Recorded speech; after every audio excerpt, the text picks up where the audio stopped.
시편 60편 들어가겠습니다. 시편 60편 오늘 1절부터 5절까지 선고하겠습니다. 수산 에도스로 악장에게 교훈을 위한 다윗의 믹탐.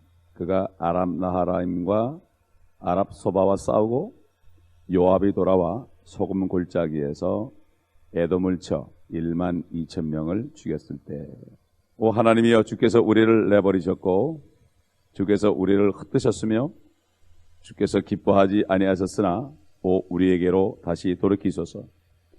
주께서 땅을 진동케 하시어 그것으로 갈라지게 하셨나이다. 그 갈라진 틈들을 고치소서. 땅이 흔들리나이다. 주께서 주의 백성들에게 어려운 일들을 보이셨으며 주께서 우리로 놀람의 포도주를 마시게 하셨나이다. 주께서 주를 두려워하는 자들에게 깃발을 주시어 진리로 인하여 그것을 개양하게 하셨나이다. 셀라. 주의 사랑하시는 자가 구제되도록 주의 오른손으로 구원하시며 내게 들어서서. 까지 보겠습니다. 이것은 엄청난 승리를 거둔 후에 한 기도인데, 하나님이 우리를 내버리셨다. 사실 다윗이 전쟁을 할 때 진 적이 없습니다. 하나님이 버리신 적이 한 번도 없습니다. 그렇기 때문에 결과적으로 앞으로 이제 주님이 오실 때 모든 이방을 다 쳐부시는 이러한 것을 여기에서 말씀하시기 위해서 이렇게 다윗이 그 에돔인들을 많은 그 이방인들을 전쟁으로 쳐서 죽이고 이렇게 우리를 내버리셨나이까 하는 말씀으로 시작되는 것은 큰 의미가 있습니다. 여기 수산 에돗이다 하는 것은 백합화라는 뜻이 있습니다. 이것은 45편에도 나오고 69편에도 나오고 80편에도 나오는데, 특별히 45편은 어린 양의 혼인식을 다루고, 또 이것은 솔로몬의 노래, 솔로몬의 아가서 2장 16절 4장 5절에 나오는 그 백합화하고 똑같습니다. 그리고 이 백합꽃들은 봄에 핀다 이렇게 되어 있고, 이것은 바로 우리 주 예수 그리스도와 또 우리 성도들 신랑 신부 관계에 있어요. 나는 백합화로다 이렇게 참 솔로몬의 노래 2장 1절에 나오죠. 나는 백합화로다. 산곡의 백합화죠. 그래서 이것은 바로 이제 앞으로 재림하실 때 승리를 거두게 하실 하나님의 말씀입니다. 4절에 다시 셀라가 나는 것을 우리가 보면은 알 수가 있습니다. 그리고 그 시작할 때 거기 아람 나하림과 아람 나하라임과 아랍 소바와 싸우고 전쟁하는 장면은 우리가 역대기상 18장 5절과 12절에도 나오고, 사무엘하 8장 13절, 또 열왕기상 11장 15절 16절에 이 싸우는 장면이 상세하게 나옵니다. 다윗이 1만 2천 명을 죽인 것은 시리아 원정 때 있었던 일이고, 요압이 1만 2천 명을 죽인 것은 다윗과 아비새가 지휘해서 1만 8천 명을 죽인 후의 일입니다. 이렇게 10,000명 이상씩을 전쟁에서 죽이는 승리가 실질적으로 역대상이나 사무엘하, 열왕기상 여기에 자세하게 기록되어 있는 것을 우리가 볼 수가 있습니다. 그래서 1절에 보면 하나님이여, 주께서 우리를 내버리셨고, 이것은 분명히 환난 때에 이스라엘 민족들이 잠시 동안 적그리스도에서 버림받을 것을 얘기하고, 그들을 연단해서 결국 하나님께서 남은 자들로 하나님의 왕국에 들어가게 하는 이러한 일들이 또 여기 계속 기록되어 있는 겁니다. 이걸 어떻게 알 수 있는가 하면 시편 44편 7절에 보면은 똑같은 말씀이 나오죠. 그러나 주께서는 우리를 버리셨고 수치를 당하게 하셨나이다. 결국 그 44편이 환난에 일어난 일이요, 이것이 바로 예레미야 30장 7절에 나오는 야곱의 고난의 때요, 다니엘이 예언한 바로 대환난을 여기서 얘기하는 것입니다. 그래서 참 이때가 되면은 3절에 보면은 그들이 어려운 일들을 당하게 되고 놀라게 되는 이러한 일이 벌어질 것을 우리가 알 수 있죠. 참 참기 힘든 고통스러운 일을 다시 한번 당한다 이거죠. 2차 대전 때 당한 그러한 것보다 더한 것을 3차 대전 때에 그들이 당할 것을 얘기하고 있습니다. 특별히 2절 보게 되면은 주께서 땅을 진동케 하시어, 그것으로 갈라지게 하셨나이다. 그 갈라진 틈들을 고치셔서 땅이 흔들리나이다. 주님이 오실 때 엄청난 지진 일어날 것을 얘기하죠. 히브리서에도 보면은 땅뿐만 아니라 하늘까지도 흔들 것이다 이렇게 얘기했죠. 그래서 이 2절은 이사야서에서도 나옵니다. 이사야서 2장 19절과 13장 13절을 보게 되면은 주님이 재림하실 때 이런 일들, 큰 지진이 일어날 것을 얘기하죠. 이사야서 2장 19절 보면은 그는 우상들을 완전히 철폐하실 것이요 그러면 그들이 바위들의 구멍들과 땅의 굴 속으로 들어가리니 이는 그가 일어나서 땅을 무섭게 진동시킬 때 주의 두려움과 그분의 위엄의 영광으로 인하여 그가 바위들의 틈들과 험난한 바위들의 꼭대기들로 들어가리라.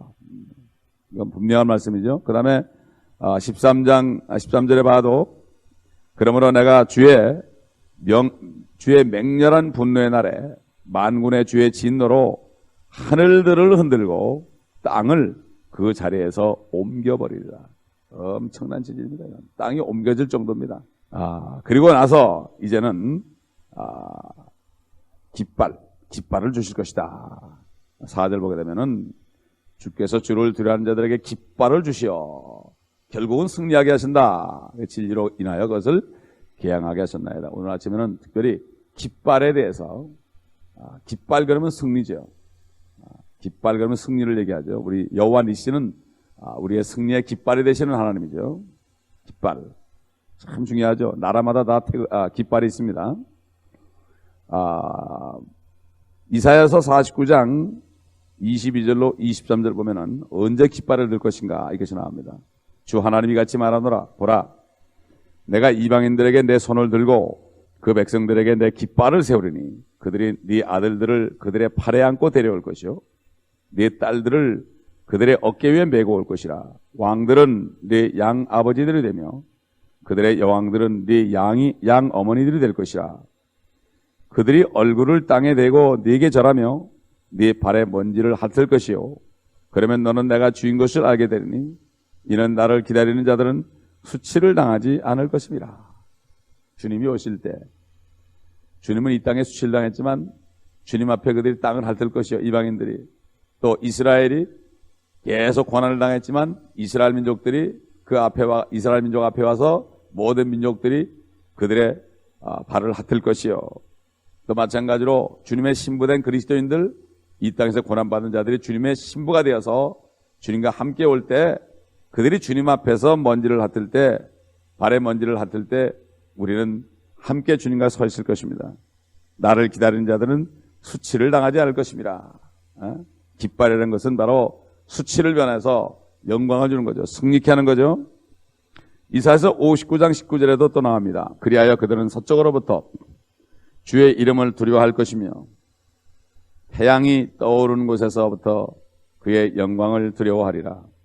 원수가 홍수처럼 올 때에 주의 영이 그를 대적하여 깃발을 올리시리라.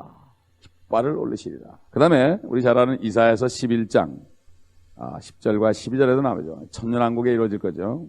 그날에 이 세계에서 한 뿌리가 있어 백성의 깃발로 서리니 주님이 깃발이 된다. 승리가 되신다. 이방인들이 그것을 찾을 것이며 그의 머무는 자리는 영화로우리라. 그가 민족들을 위하여 한 깃발을 세우시고 이스라엘의 내쫓긴 자들을 함께 모으시며 땅의 네 모퉁이로부터 유다의 흩어진 자들을 함께 모으시리라. 그 다음에 이사야서 5장 26절에 보면은 또 그는 먼 곳에서 민족들에게 길을 높이시고 땅 끝에서부터 그들에게 소리를 내시리니 보라 그들이 빠른 속도로 오리라. 또 이사야서 18장 3절 보면 너희 세상의 모든 거민들과 땅에 거하는 자들아 그가 산들 위에 깃발을 세우거든 너희는 보고 그가 나팔을 불거든 너희는 들으라.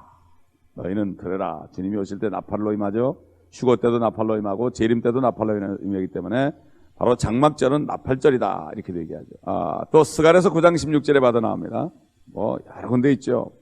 주 그들의 하나님께서 그날에 그의 백성의 양무리처럼 그들을 구원하시리니 이는 그들이 멸류관의 보석들처럼 되어 그의 땅에 깃발처럼 들어 올려질 것입니다. 재림 때 일어날 일이죠. 그런데 우리 그리스도인들이 이 땅에 살면서 깃발을 들어 올릴 수 있습니다. 그 어떤 깃발인가? 재림 때 나오는 그 깃발 이전에 지금도 우리가 깃발을 들려올 수 있습니다. 솔로몬의 노래 2장 4절에 보면 그 깃발의 이름이 사랑이라고 했습니다. 그래서 그가 나를 잔치집으로 안내하였으니 내 위에 나붙기는 그의 깃발은 사랑이었도다. 사랑은 모든 허물을 덮는다고 했습니다. 우리가 누구를 사랑하게 되면 아무리 우리에게 악하게 다가와도 원수처럼 다가와도 사랑을 가지고 나가면 다 녹아지게 되어 있습니다. 그래서 우리는 사랑의 깃발을 개양해야 됩니다. 그런데 사랑의 깃발은 가만히 가지고 있으면 안 됩니다. 높이 들어 올려야 됩니다. 개양이라는 것은 그 국기봉에다가 올리는 겁니다. 국기를 접어놓으면 소용이 없습니다. 아무리 내 마음에 사랑이 있을지라도 그것을 안에 두면 안 됩니다. 개양을 해야 됩니다. 밖에 나타나야 됩니다. 이것이 바로 오늘 우리에게 주시는 영적인 교훈입니다. 주님께서 사랑으로 다 이겼습니다. 이 땅에 있을 때. 그러나 이제 영광스럽게 오실 때는 진짜 승리의 깃발을 듭니다. 우리도 마찬가지로 주님이 이 땅에서 하나님의 사랑으로 모든 죄인들을 다 품으신 것처럼 우리도 모든 죄인들을 다 품을 때 주님과 함께 정말 깃발을 가지고 심판자로서 이 땅에 오실 수 있습니다. 하나님의 사랑을 받아들이지 않은 사람들은 마땅히 심판을 받아야 되기 때문입니다. 그래서 사도 요한은 요한 2서 5절 6절에 보면은 그 사랑에 대해서 이렇게 얘기하죠. 사랑은 이것이니 우리가 그의 계명들대로 행하는 것이라. 행하는 것이라. 사랑은 행하는 것이라. 그 계명은 이것이니 너희가 처음부터 들은 바와 같이 너희가 그 사랑 안에서 행해야 한다는 것이야. 이게 깃발을 개양하는 거죠. 사랑 안에서 행해야 된다. 말로만 하는 것이 아니다. 행해야 된다. 그래서 이 본문에서 우리에게 주시는 그 깃발해 주시는 것이 그것을 개양하게 하시기 위함이다. 또한 두 번째로는 주의 사랑하시는 자가 구제된다. 여기 5절 나오죠. 주의 사랑하는 자가 구제되도록 주의 오른손으로 구원하시는 주 내게 들어서서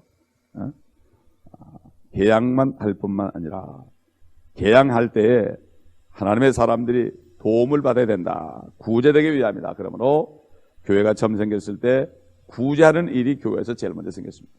고통받는 그리스도인들, 하나님의 자녀들이 물질적으로 고난을 받을 때 그들에게 사랑을 주신 것입니다. 이것이 바로 주의 사랑하는 자가 구제되게 하시기 위함이다. 이 두 가지 목적이 있다. 5절에 주의 오른손으로 구원하신다고 그랬습니다. 주의 오른손은 바로 예수 그리스도죠. 예수 그리스도, 하나님의 오른편에 계시는 분, 우편에 계시는 분, 바로 예수 그리스도요. 이분은 바로 사랑하시는 자입니다. 사랑하시는 자. 그리고 사랑하시는 자는 이스라엘이죠. 이분이 사랑하시는 자는 이스라엘이죠. 시편 17편 7절에 보게 되면은 주를 의뢰하는 자들을 대항하여 일어선 자들로부터 주의 오른손으로 그들을 구원하시는 주여, 주의 놀라운 자애를 나타내소서. 이렇게 참 다윗의 승리의 깃발을 주신 이후에 이렇게 다윗으로 하여금 앞으로 일어날 최종적인 승리가 오기 전에 그들이 당할 고통에 대해서 또 이렇게 한번 예언했고, 그러므로 우리는 이스라엘을 위해서 기도해야 됩니다. 이스라엘의 화평을 위해서 예루살렘의 화평을 위해서 기도해야 됩니다. 그들이 당할 고난을 보면서 우리가 한 사람이라도 구원받을 수 있도록 기도해야 됩니다. 이것이 바로 가장 귀한 중복이 됩니다. 그럴 때 하나님께서 기뻐하십니다. 아브라함을 축복하는 자를 축복하시고 아브라함을 저주하는 자를 저주한다. 우리는 그들을 축복해야 됩니다. 우리는 그들 덕분에 영적인 아브라함의 자손이 됐습니다. 그들이 꺾인 그 가지에 우리가 접붙였기 때문에 영적인 아브라함의 자손이 됐기 때문에 우리는 마땅히 그들을 위해서 기도해야 될 것입니다. 기도하겠습니다. 아버지 하나님, 감사를 드립니다. 앞으로 될 일들을 이렇게 상세하게 말씀하셨나이다.